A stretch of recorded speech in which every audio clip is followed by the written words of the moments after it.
If you are one of the buyers in this market looking to see if there are any deals and are interested in the area of Cornell, Markham, this is the video for you. And more specifically, what does $1 million get you at Cornell? If you are curious, make sure to watch this video till the end.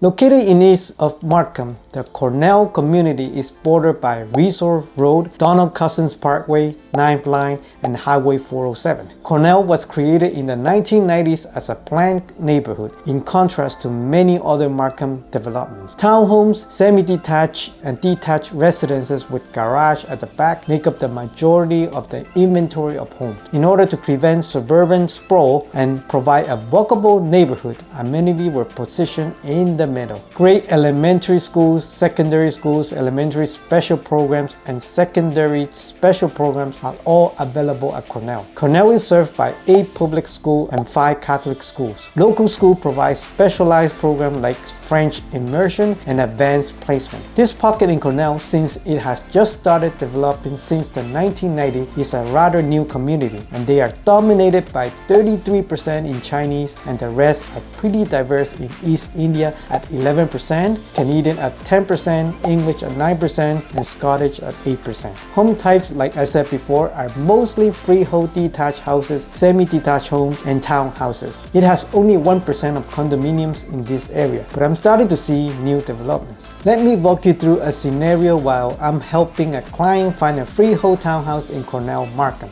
The main criteria for my client is that she has a fixed budget of about $900,000, but typically buyers would try to stretch a little more for the home they like. But really, $1 million would have been the stretch. So what exactly can they get in this neighborhood? First, let's explore the current homes in the area. And since we have unique year in 2023, let me tell you what has happened so far. Since the rate pause in February, we have seen the prices climb back, almost matching peak prices in 2022. However, that only lasted until June, when the Bank of Canada decided to raise the interest again and the price started to trend down once again. We were hoping for a slight rebound in September, when this is a typical season when you see more listing and sales. However, it is worse than expected. Yes, there were historic high new listings, but there were almost no sales. As a result, we are seeing a price drop quite significantly. How bad is this pocket of Cornell, Markham?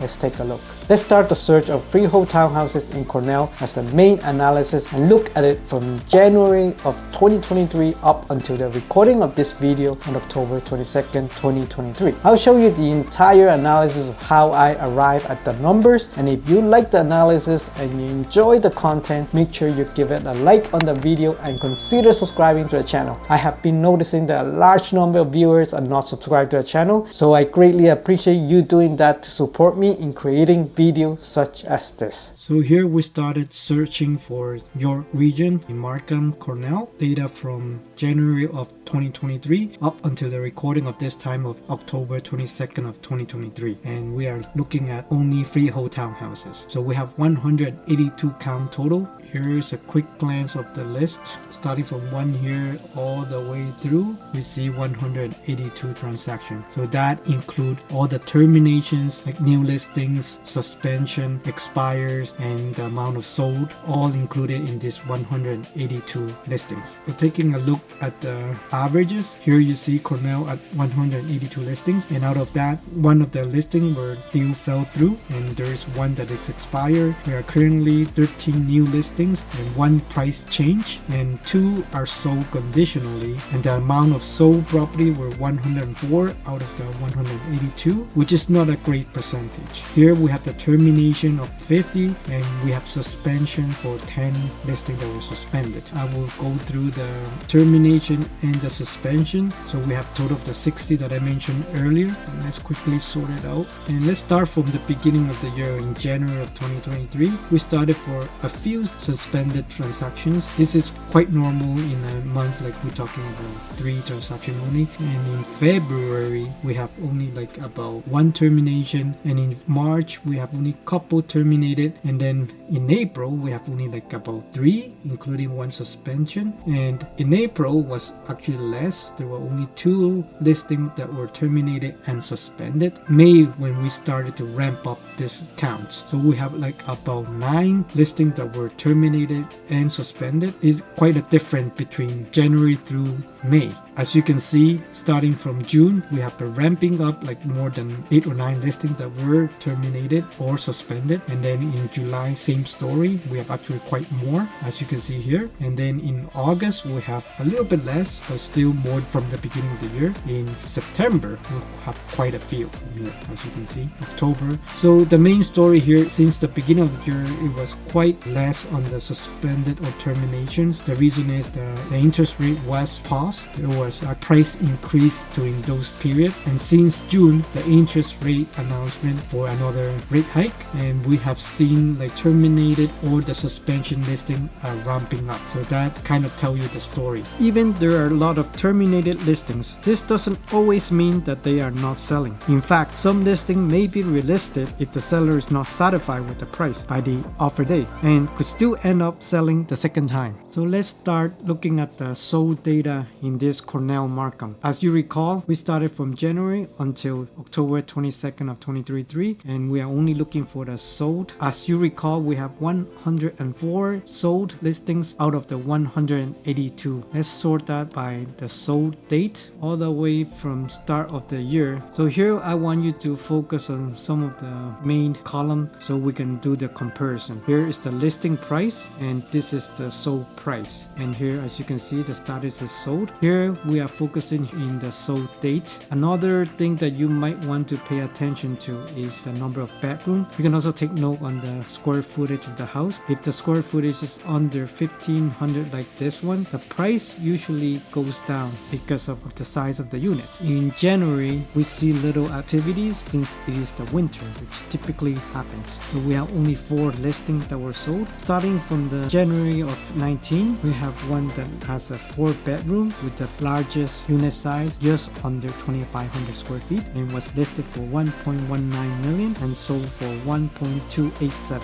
almost 1.3 in just 7 days. Next one was a 3-bedroom and just shy of 2000 square feet and was listed for 1.049 and sold above the asking price of 1.05 million in just 1 day. The next one is actually a smaller townhouse with just 2 bedrooms under 1500 square feet. Obviously it's a smaller unit and sold for 850,000. The last one in January was on the 27th, and this is also a 3-bedroom, and obviously there's no square footage mentioned, but it is sold above the asking price from 999,000 to 1.218 million just 1 day. Moving on to February, we see a trending up transactions compared to January, as you can see here. A quick glance to the pricing, more or less like 3-bedroom are still trading more or less between 1.1 to mostly 1.2 million. This 4-bedroom is kind of rare because it's a unit size that is less than 2000 square feet, trading at closer to 1 million. This one probably a smaller unit with the 3-bedroom, and there is no square footage mentioned here, so I'm assuming it's a smaller unit, but more or less it's still trading regularly at 1.1 to 1.2 million. In February, we see a total of 13 sales compared to January of just 4. So we can definitely see the difference between the rate pause effect. Moving on to March, we have similar story. We have 13 sales. The highest we've seen have been picking at 1.3 million for a townhouse just less than 2000 square feet. And we have seen the lowest on March 9 at 888,000, and it was sold just in 7 days. But this one definitely is a smaller unit with only 2 bedrooms and less than 1500 square feet. In April, we have 9 sales in total, a little bit less than previous month, but still relatively good. All the sale was hovering north of 1.1 to 1.2, and we have actually 2 more sales at 1.3, and the highest being at 1,315,000, being a 4-bedroom, and the lowest we've seen is at 1,175,000, and days on the market are less than 2 weeks. Moving on to May, we have a total of 11 sales. That is a little bit higher than the previous month. We have actually reached the peak price for a 4-bedroom townhouse at 1.4 million, which is the new high, but it took a little bit longer at 43 days, which is just less than 2,500 square feet. And for the smallest unit, a 2-bedroom, we have now seen the price went up to 1,040,000. If you recall previously, the March high for a 2-bedroom was 982,000. And overall, we have seen the prices still hovering in the 1.2 million and as high as 1.4 million for 4-bedroom again. Moving on to June, we have a total of 13 sales, and the story of June is that the interest started to increase. Supposedly we're starting to see the prices trending down, but we haven't seen it here in Cornell, Markham yet. The highest we're seeing is sold at 1,302,000 in just 9 days. And the lowest we have seen here is a 2-bedroom. They sold it at 970,000, which I believe it came down a little bit from the month prior.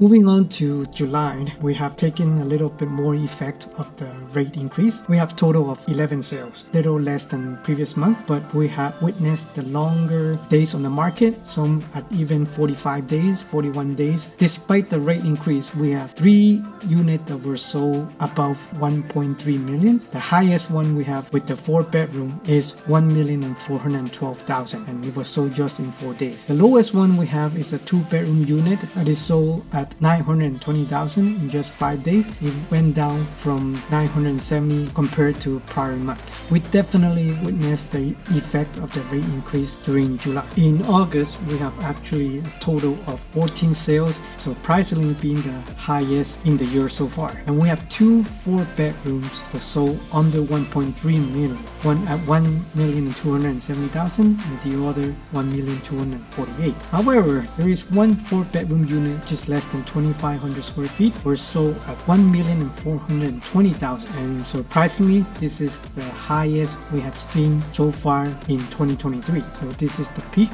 at 1.42 million, and the lowest had been sold at 900,000 with less than 1,500 square feet. Overall, the days on the market are getting much longer, as long as 49 days on the market. As we approach in September, we have a total of 10 sales. We have only 2 sales that was sold north of 1.3 million. One is at 1,308,000 and one being 1,315,000. This was actually the peak of September. As we approach relatively closer to October, these sales are more relevant. And the lowest we're seeing right now with a 2-bedroom less than 1,500 square feet is sold for 915,500. And the latest 3-bedroom with 4 washroom that was just sold in late September, October is 1.14 million. Now that we are approaching in October, as of recording of this October 22nd, the latest sales, surprisingly we have one that is sold at 1,316,000, but this is a corner unit and a 4-bedroom. Overall,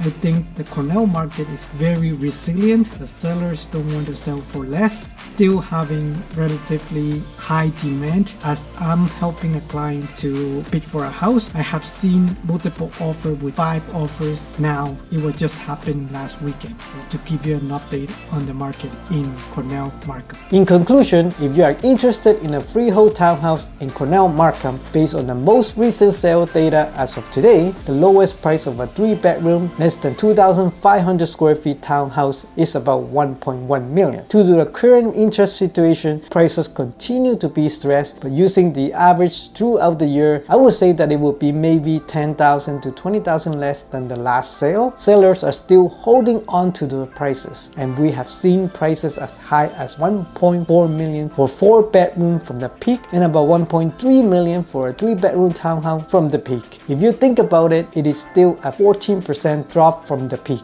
Can it drop any further by the end of the year? It's really hard to say. The interest rate announcement is coming this week on Wednesday, on October 25th. In my opinion, there is a chance that they might hit the pause again, since we had the surprising September lower inflation number of 3.8% that just revealed, and the mortgage home payment is a big part of the inflation. So raising the interest rate might be kind of counterintuitive to fight inflation, because raising the interest rate means raising inflation as well. Comment down below if you have any other opinion about the coming interest rate announcement, as I'm curious to hear from you as well. I hope that in today's video, this analysis could help you understand the freehold townhouse market in Cornell, Markham. If you have any inquiries about the area or want to cover a specific area that you may have an interest in, don't hesitate to contact me using the first link in the description, and I'm happy to connect with you. I hope you have a wonderful day, and I'll see you in the next video.